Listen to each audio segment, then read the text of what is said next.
Hello viewers, কেমন আছেন সবাই? আশা করি সকলেই ভালো আছেন। আপনাদের সকলকে স্বাগত জানাই সুইট মেমোরি শর্টসের নতুন একটি ভ্লগে। আজকে আমাদের দিল্লিতে ডে 3, কিন্তু তার পার্ট 2। আগের বারে দেখিয়েছিলাম পার্ট 1, সেখানে কয়েকটা সাইট সিইং দেখিয়েছি। আজকে হলো ডে 2, আজকে দেখাবো বাকি সাইট সিইংগুলো একই দিনে আমরা যেগুলো করেছিলাম। যেদিন আমাদের রাত্রে ট্রেন ছিল পাঠানকোটের উদ্দেশ্যে, সেদিন সারা দিন আমরা সাইট সিইংয়েই ব্যস্ত ছিলাম, আর অটোতে করেই পুরো দিল্লির সাইট সিইংগুলো আমরা করেছিলাম সেই দিনটার জন্য। কারণ আমরা জানতাম না যে কত তাড়াতাড়ি শেষ হবে বা কতটা দেরি হবে, তাই আমরা আর মেট্রো টিকিট কাটিনি। আমরা চেয়েছিলাম পুরোটাতে অটোতেই করতে। তো আমরা এখন এসেছি অটোতে করে ইসকন টেম্পলে। আমরা চেষ্টা করি বিভিন্ন শহরের যে ইসকন টেম্পলগুলো আছে সেই শহরে আমরা যখন বেড়াতে যাব তখন সেই শহরে ইসকন টেম্পলগুলোতে একবার করে ভিজিট দিতে। কারণ আমার ব্যক্তিগতভাবে ভীষণ ভালো লাগে এই টেম্পলের চারিপাশের পরিবেশ এবং টেম্পলের ভিতরের যে ডেকোরেশন থাকে সেগুলি। আসুন ইসকন টেম্পলে প্রবেশ করা যাক।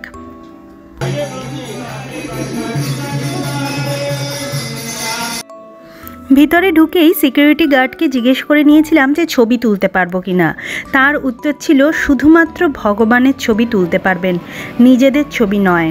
মানে ভগবানের সঙ্গে সেলফি আপনি তুলতে পারবেন, কিন্তু নিজেদের মধ্যে আপনারা সেলফি তুলতে পারবেন না। তো কথাটি শুনে আমার ভীষণ ভালো লেগেছিল। ঢুকতেই দেখুন ডান দিকে প্রচুর ফুল এখানে পড়ে আছে, আর বিভিন্ন বয়সের মানুষ এখানে বসে মালা গাঁথছে, ভগবানের জন্য মালা তৈরি করছে। আর বাঁ দিকে আছে এই প্রতিষ্ঠাতা প্রভুপাদ শ্রী নিত্যানন্দের একটি মূর্তি। তারপরে আছে এখানে রাধাকৃষ্ণের মূর্তি, আর তারপরে এগিয়ে গিয়ে এখানেই মেন মূর্তি যেটা থাকে রাধাকৃষ্ণের সেটি। আর বাঁদিকে আছে নৃসিংহের মূর্তি। এই মন্দিরে ঢোকার মুখে নিশ্চয়ই লক্ষ্য করেছেন একটি গরুরের মূর্তিও বসানো আছে, যেমন হিন্দু মন্দিরগুলিতে পুরাকাল থেকে হয়ে আসছে। এত সুন্দরভাবে সাজানো থাকে এই মন্দিরের ভিতরটি যে দেখলেই যে কোনো মানুষের মন ভালো হয়ে যায়। আর এই দিকটা করে সাজানো হচ্ছে, দেখুন কতগুলো কলসি, ঘড়া, এই ধরনের মাটির জিনিসকে দারুণভাবে ডেকোরেশন করে এখানে রেখেছে। আগামী দিনে হয়তো কোনো অনুষ্ঠান আছে তার জন্য এখানে মানুষ চরণামৃত নিচ্ছে। সবচেয়ে ভালো লাগলো দেখে ইয়াং জেনারেশন এই ইসকন টেম্পলের মধ্যে বসে কেউ গাইছে, কেউ নাচছে, বা কেউ হাততালি দিয়ে হরে কৃষ্ণের নামের সঙ্গে তাল মেলাচ্ছে। এত ভালো লাগে এই জিনিসটি দেখে। এখানেই কিন্তু এদের সাফল্য। ইয়াং জেনারেশনকে মন্দিরের দিকে, ধর্মের দিকে, হিন্দুত্বের দিকে টেনে নিয়ে আসাটা কিন্তু এখানেই এদের একটা সবথেকে বড় সাফল্য লুকিয়ে আছে। মন্দির দর্শন হয়ে গেলে আমরা বেরিয়ে পড়লাম বাইরের দিকে। এবার চলে যাব পরবর্তী সাইটের দিকে। পরবর্তী সাইটে যাওয়ার জন্য আমরা এই মন্দির থেকে বেরিয়ে চললাম রাস্তায় অটোর উদ্দেশ্যে। অটো পেয়ে আমরা পরবর্তী সাইটে গেলাম, যেটি হলো জামা মসজিদ। অটো থেকে নেমে জামা মসজিদ কিন্তু অনেকটাই ভিতরে হাঁটতে হবে, কিন্তু আপনারা মেট্রোতেও আসতে পারেন। জামা মসজিদ একটি মেট্রো স্টেশন। ওই মেট্রো স্টেশনে নেমে মেট্রোর মুখ থেকে কিন্তু একদম একটুখানি হাঁটা, বলতে পারেন 200 মিটারের হাঁটলেই আপনি পৌঁছে যাবেন জামা মসজিদে। জামা মসজিদের পাশে আছে এই মিনা বাজার। কিন্তু জামা মসজিদে আমরা প্রবেশ করতে পারিনি, এতটাই ভিড় ছিল সেদিন। কারণ শুক্রবার থাকে, শুক্রবার ওদের তো জুম্মাবার, ওরা ওই দিন সবাই নামাজ পড়তে আসে। মুখটায় দেখতেই পাচ্ছেন যে প্রচুর ভিড়। আর ওপরে উঠছেন কিছু সেলিব্রিটি মানুষও সেদিন এসেছিলেন জামা মসজিদে প্রবেশ করার জন্য। এখানে এই যে সিকিউরিটি দেখেই বুঝতে পাচ্ছেন। তাই আমরা আর রিস্ক নিইনি, কারণ আমাদের হাতে আরও অনেকগুলো স্পট ছিল ঘুরে দেখতে হবে। ফেরার সময় আমরা জামা মসজিদ মেট্রো স্টেশন দিয়েই ফিরেছিলাম। জামা মসজিদ মেট্রো স্টেশন থেকে আমরা পরবর্তী স্পটে যাব রাজঘাট, যেখানে গান্ধীজিকে দাহ করা হয়েছিল। চলুন আসি ভিতরে।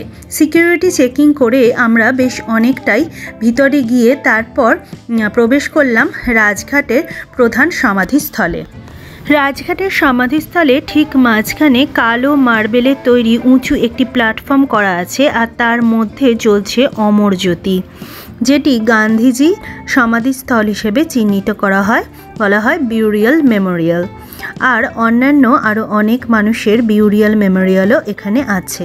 চলুন এগিয়ে যাই, দেখে আসি জায়গাটি কেমন। একদম ভিতরে প্রবেশ করা যায় না, চেন দিয়ে ঘেরা আছে, আর সামনে লেখা আছে হে রাম।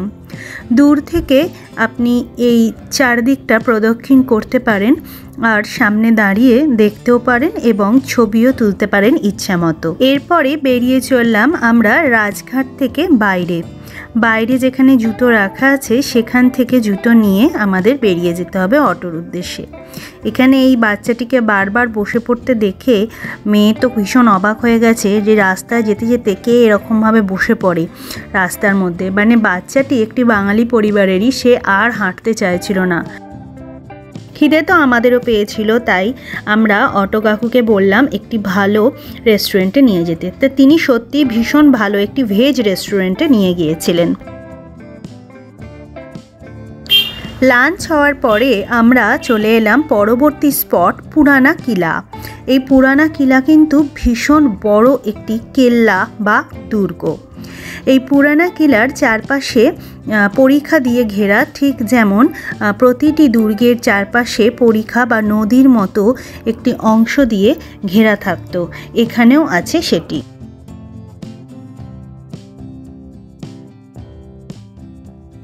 আসুন প্রবেশ করি পুরানা কিলার অন্দরে। এই যে বিশাল কাঠের দরজাটি দেখতে পাচ্ছেন, কতই না আক্রমণের সাক্ষী এরা, কতই না স্মৃতি বহন করছে পুরানো দিনের। সেই স্মৃতির গায়ে হাত বুলিয়ে বুঝতে চেষ্টা করি সেই স্মৃতিকে ছোঁয়া যায় কি না। আর ভিতরে আধুনিক জীবনের স্মৃতি বহন করছে এই লোহার গেটটি। আসুন ভিতরে যাওয়া যাক। ভিতরের এই ছাদগুলোই আমার আরও বেশি ভালো লাগে দেখতে, কেমন অদ্ভুত একটা মায়াবী টান আছে যেন। প্রগতি ময়দানের খুব কাছে অবস্থিত দিল্লির এই পুরানা কিলা মনে করা হয় সেই মহাভারতের প্রাচীন শহর ইন্দ্রপ্রস্থের ওপরেই গঠিত হয়েছে। এটি তৈরি করেছিলেন সম্রাট হুমায়ুন এবং শের শাহ সূরি। কথিত আছে এখানেই ছিল পাণ্ডবদের দুর্গ বা ইন্দ্রপ্রস্থ, সেই মহাভারতের ইন্দ্রপ্রস্থ মনে পড়ছে।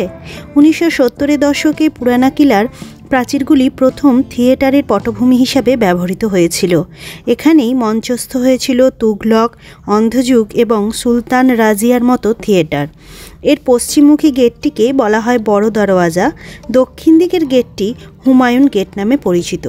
এই গেটটি দিয়ে হুমায়ুনের সমাধি দেখা যায়। একটু এগিয়ে গিয়েই দেখতে পেলাম মোঘল আমলের হামাম বা গোসলখানা।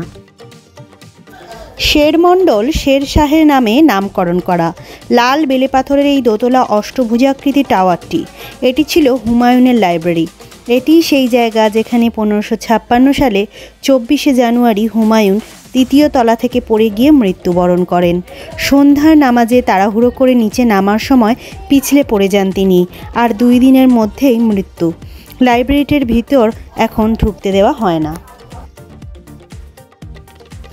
এই মসজিদটি শের শাহ সূরি তৈরি করেছিলেন নিজের ব্যক্তিগত ব্যবহারের জন্য হুমায়ুনকে পরাজিত করার পর। কেল্লার ভেতরেই আছে একটি স্টেপ ওয়েল বা বাউলি। তখন এইভাবেই জল তুলে কেল্লার কাজে ব্যবহার করা হতো, যাতে করে জলটি নোংরা না হয়ে যায়, তার জন্য এরকম ঢেকে রাখার ব্যবস্থা। এরপরে এগিয়ে গেলাম বড় দরওয়াজার দিকে, যাব পরবর্তী সাইট সিইং হুমায়ুনস টুম্ব।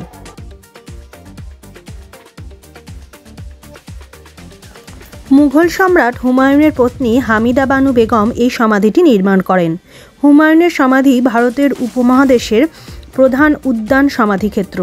এটি হুমায়ুনের তৈরি পুরানা কিলা থেকে খুব কাছে, আর আমাদের হোমস্টেটি হুমায়ুনের সমাধি থেকে আরও কাছে, হেঁটে 10 মিনিট মতো লাগে। লাল বেলেপাথরের তৈরি এত বড় সমাধিক্ষেত্র ভারতে প্রথম। যমুনা নদীর তীরে অবস্থিত এই সমাধিক্ষেত্রটি সে যুগে তৈরি করতে প্রায় 15 লক্ষ টাকা খরচ হয়।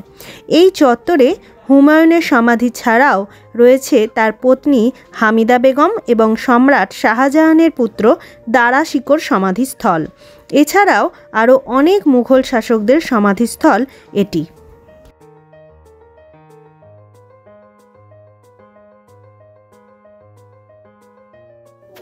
চলুন এবার সমাধিস্থলের ভিতরে প্রবেশ করি। আসলে ভিতরে নয়, ওপরে উঠতে হবে। বেশ খাড়া লম্বা উঁচু সিঁড়ি। বয়স্ক মানুষদেরই শুধু নয়, আমাদের মতো ইয়াং এজের মানুষদেরও উঠতে নামতে বেশ বেগ পেতেই হয়েছিল। এখানেও দেখা পেলাম সবুজ টিয়া পাখিদের। সমাধিস্থলের ভিতরে ছোট্ট ছোট্ট গর্ত যেখানে হয়ে গেছে, সময়ের ধুলো পড়ে গেছে, সেখানে আজ সেই ছোট্ট ছোট্ট সবুজ টিয়া পাখিদের বাস। এই সিঁড়িটি দিয়েও নেমে সমাধিক্ষেত্রের দক্ষিণমুখী দরজার কাছে যাওয়া যায়। অনেক সমাধিস্থল এখানে আছে। এর নিচেও একটি কবর দেখা যাচ্ছিল, কিন্তু সেটি কার কবর এখানে জানা গেল না, কারণ এটি কোথাও লেখাও নেই বা কাছাকাছি কোনো গাইডও পেলাম না যারা ঠিক মতো বলবে। এটি হুমায়ুনের সমাধি। হুমায়ুনের সমাধির ঘরটি বেশ বড় এবং ঠিক মাঝখানেই কবরটি অবস্থিত।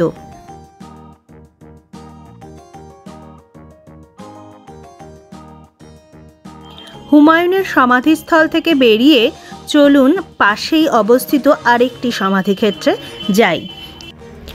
হুমায়ুনের মূল সমাধিসৌধটি ছাড়াও পশ্চিমের প্রধান দরজা থেকে সমাধি পর্যন্ত যেতে যে পথটি গিয়েছে তার দুপাশে অনেকগুলি ছোট ছোট স্মারক রাখা রয়েছে। এটি হুমায়ুনের সমাধিরও 20 বছর আগে নির্মিত হয়। এই সমাধি চত্বরটি আফগান রাজপুরুষ ঈশা খান রিয়াজির। ইনি শের শাহের সঙ্গে মুঘলদের বিরুদ্ধে যুদ্ধ করেছিলেন। আর এই যে মসজিদটি দেখতে পাচ্ছেন, এই মসজিদটি ঈশা খানের তৈরি। সূর্যাস্তের আলোয় ঝলমল করছে মসজিদটি। ভারী সুন্দর লাগছে তার রূপ। একমাত্র এই সমাধিক্ষেত্রটিতেই দেখতে পেলাম নীল, সাদা, লাল টালি বসানো এবং সমাধিক্ষেত্রটি দেখতে বেশ রঙিন এবং মনোহর। সূর্য পশ্চিমে ঢলে পড়েছে। চলুন এবার ভিতরে প্রবেশ করি ঈশা খানের সমাধিক্ষেত্রের। দেখে আসি ভেতরটা কীরকম। অদ্ভুত একটা ব্যাপার, ভেতরে ঢুকতেই দেখলাম চেনের পর্দা দেওয়া। হ্যাঁ, এটা পর্দাই, লোহার চেনের পর্দা। ভিতরে ভীষণ বাদুড়ের গন্ধ ছিল। ঢুকতেই অনেকগুলো বাদুড় বেরিয়ে গেল আর বিশ্রী গন্ধটা নাকে এলো ছাদের দিক থেকে। অনেকগুলো সমাধি ভিতরে দেখতে পেলাম। চলুন এবার তো বাড়ি ফেরার পালা। বাড়ি ফেরা মানে হোমস্টে। হোমস্টেতে ফিরে ব্যাগপত্র সব গুছিয়েই রেখেছিলাম। শুধুমাত্র একটু চায়ের অর্ডার করলাম আর ওনাকে বলেই রেখেছিলাম যে আমাদের ডিনারটা প্যাক করে দিতে, কারণ ট্রেন আমাদের যথেষ্ট রাত্রে ছিল। আমরা একটু আগেই বেরিয়ে গিয়েছিলাম হোমস্টে ছেড়ে। স্টেশনে গিয়ে ওয়েট করব আর স্টেশনে বসেই ডিনারটা যাতে খেয়ে নিতে পারি। 9:30 নাগাদ আছে আমাদের ট্রেন, যেটি পাঠানকোটের উদ্দেশ্যে রওনা হবে। আজকের এই ভ্লগটি তবে এখানেই শেষ করছি। আবার আপনাদের সঙ্গে দেখা হবে পরের দিন পাঠানকোট স্টেশনে। সকলে সুস্থ থাকবেন, ভালো থাকবেন। এই ভ্লগটি ভালো লাগলে কমেন্ট করে অবশ্যই জানাবেন আর একটি লাইক করে দেবেন। এই রকম নানা ধরনের ভ্লগ দেখার জন্য আমার চ্যানেলটি সাবস্ক্রাইব করে রাখুন। Thank you for watching.